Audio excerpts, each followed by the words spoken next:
पुराने वक्तों की बात है। बगदाद के किसी गांव में एक गरीब लकड़हारा रहता था जिसका नाम इब्राहिम था। वो दिन भर जंगल में लकड़ियां काटता और शाम को थोड़े पैसों के एवज बाजार में बेच देता। उसके हालात बहुत खराब थे। कई दिन उसे फाकों में गुजारने पड़ते, लेकिन वो हमेशा हलाल रोजी को तरजीह देता था। इब्राहिम का चेहरा हमेशा पुरसुकून रहता और वो अपने हालात पर सब्र रखता।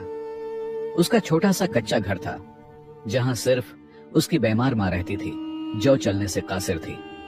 इब्राहिम रोज शाम को वापस आकर मां के पांव दबाता और उसके लिए सादा खाना जैसे उबली सब्जी या रोटी तैयार करता। मां उसे अक्सर कहती, बेटा तुम जो सब्र और मेहनत करते हो अल्लाह जरूर तुम्हें इसका बदला देगा। एक दिन जब वो जंगल में लकड़ियां काट रहा था तो उसे मिट्टी में एक चमकती हुई चीज दिखाई दी। करीब जाकर देखा तो वो एक बड़ा चमकता हुआ हार था। इब्राहिम को बहुत हैरत हुई, मगर फौरन उसके दिल में ईमान बेदार हो गया। उसने दिल में सोचा, ये चीज मेरी नहीं है और जो चीज मेरी नहीं होती उस पर मेरा हक नहीं बनता।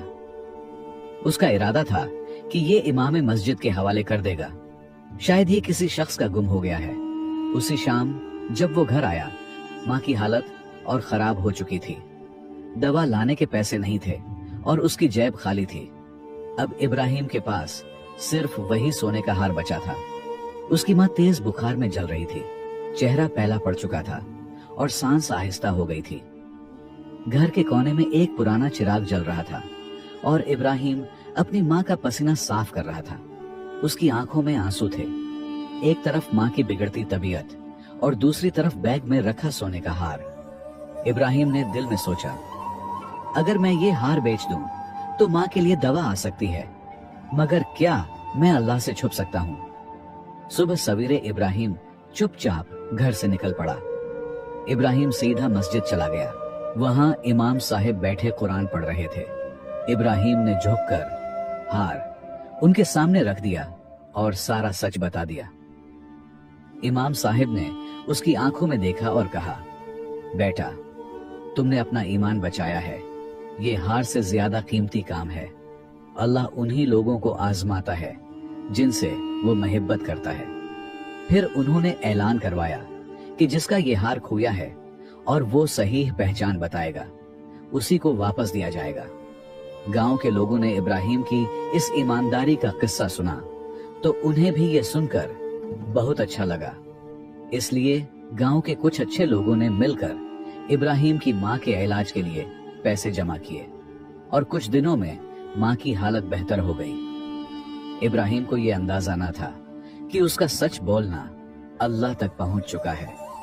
एक दिन एक अमीर आदमी गांव में आया और मस्जिद में जाकर कहा, मैंने जंगल में एक कीमती हार खो दिया था जिसकी निशानी ये है। इमाम साहिब ने वही हार निकालकर उसे दिखाया और पूछा, यही है ना? ताजिर की आंखें खुशी से चमकने लगे। जी हाँ, ये वही है। उसने हार हाथ में लेकर काफी देर तक देखा, जैसे यादें वापस आ गई हों। फिर उसने इमाम साहिब से पूछा, ये किसने वापस किया? इमाम साहिब ने इब्राहिम को बुलाया। इब्राहिम शर्मीली हालत में सादा कपड़ों में खड़ा हो गया, जिसके हाथ सख्त मेहनत के निशान लिए हुए थे, मगर चेहरे पर सच्चाई चमक रही थी। ताजिर ने जेब से सिक्कों से भरी थैली निकाली और बोला, बेटा ये तुम्हारे सच और ईमानदारी का इनाम है। इब्राहिम ने नरमी से मुस्कुराकर हाथ पीछे कर लिए और कहा, हुजूर मैंने ये काम इनाम के लिए नहीं किया। अगर इससे किसी की चीज वापस मिल गई तो यही मेरी सबसे बड़ी खुशी है। इमाम साहिब की आंखों में आंसू आ गए। उन्होंने कहा, इब्राहिम तुम जैसे लोग ही हमारे गांव का फख्र हैं। ताजिर कुछ देर खामोश रहा, फिर बोला, अगर तुम इनाम नहीं लोगे तो मेरी एक बात जरूर मानो। मेरे पास एक काम है जो सिर्फ तुम ही कर सकते हो। इब्राहिम ने तअज्जुब से पूछा, कैसा काम? ताजिर बोला, मेरे बाग की रखवाली पर मौजूद एक पुराना मुहाफिज इंतकाल कर चुका है। अब मुझे एक दियानत दार और काबिल एतमाद शख्स की जरूरत है जो उसकी जगह जिम्मेदारी संभाले। इब्राहिम ने खामोशी से सोचा और इमाम साहिब की तरफ देखा। इमाम साहिब बोले, तुम्हें काम करने की आदत है और सब्र तुम्हारी खूबी है बेटा, ये मौका भी अल्लाह ने दिया है, इसे कबूल करो। इब्राहिम ने उस बड़े बाग की जिम्मेदारी ले ली। ये कोई छोटा सा बाग नहीं, बल्कि शहर से बाहर एक वसीओ अरीज जमीन का टुकड़ा था जिसमें बहुत सारे दरख्त थे। इब्राहिम रोज सुबह नमाज के बाद वहां पहुंच जाता, पौधों को पानी देता, घास फूस साफ करता और शाम तक मेहनत करता रहता। लेकिन गांव और शहर के लोग उसे हैरत से देखते। अरे, वही लकड़ियां काटने वाला अब किसी मालदार के बाग में काम कर रहा है, लगता है इसकी किस्मत जाग गई है।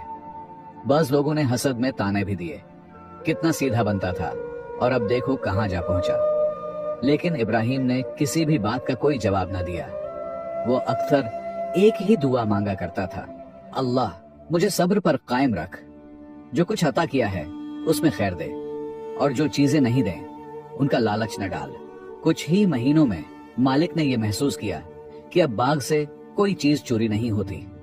पैदावार की देखभाल बेहतर हो चुकी है और मजदूर भी इब्राहिम को इज्जत से देखते हैं।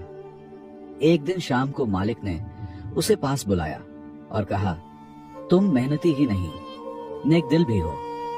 मैं चाहता हूं कि तुम सब मजदूरों के निगरान बन जाओ, उनका ख्याल रखो और हिसाब किताब संभालो और मुझे हर दिन की खबर देते रहना। ये सुनकर इब्राहिम घबरा गया। लेकिन जनाब, मैं तो अनपढ़ हूं, मालिक ने मुस्कुराकर जवाब दिया। सच्चा ईमान ही सबसे बड़ी तालीम है। अब इब्राहिम तमाम मजदूरों का निगरान बन चुका था। उसकी जिम्मेदारी ये थी, रोजमर्रा के कामों की फहरिस्त बनाए और सब मजदूरों की उजरत मुकर्रर करके ताजिर तक पहुंचाए। मगर कुछ लोगों को यह तब्दीली पसंद न आई, खुसूसन जाबिर को, जो कई बरसों से बाग में काम कर रहा था मगर उसे कभी ओहदा नहीं मिला। अब उसने दूसरे मजदूरों के दिलों में शक डालना शुरू कर दिया। एक मामूली लकड़ हारा आकर हम सबका निगरान बन गया। अब पूरा हिसाब उसी के पास है, क्या पता हमारे पैसे ही न खा जाए। ये बातें आहिस्ता आहिस्ता मालिक तक भी जा पहुंचे। एक दिन मालिक ने इब्राहिम को बुलाया और पूछा, कुछ मजदूरों का कहना है कि तुम उनकी मजदूरी में से कुछ रोक लेते हो, क्या ये सच है? इब्राहिम का रंग पीला पड़ गया, आंखों में आंसू आ गए। लरजती आवाज में बोला, जनाब, मेरी रोटी तो आज भी सादा और खशक है, मगर मैंने कभी अल्लाह से डर कर किसी का हक नहीं छीना। मालिक कुछ देर खामोश रहा, फिर बोला, ठीक है, कल से हिसाब में खुद है देखूंगा। अगर तुम बेकसूर निकले तो मैं तुम्हें वो इज्जत दूंगा जो किसी को आज तक नहीं दी गई। जब इब्राहिम घर वापस आया तो माँ के सामने बेइख्तियार रो पड़ा। अम्मी, जब सच बोलने वाला भी इल्जाम में आ जाए तो ये दुनिया कितनी तंग महसूस होती है। माँ ने उसे प्यार से थपथपाया और नरमी से कहा, बेटा, जब अल्लाह किसी बंदे को बुलंदी देना चाहता है तो वो उसे सबसे पहले उसके ईमान को भी आजमाता है। तुम सिर्फ सब्र करो और खामोशी से अपनी राह पर कायम रहो।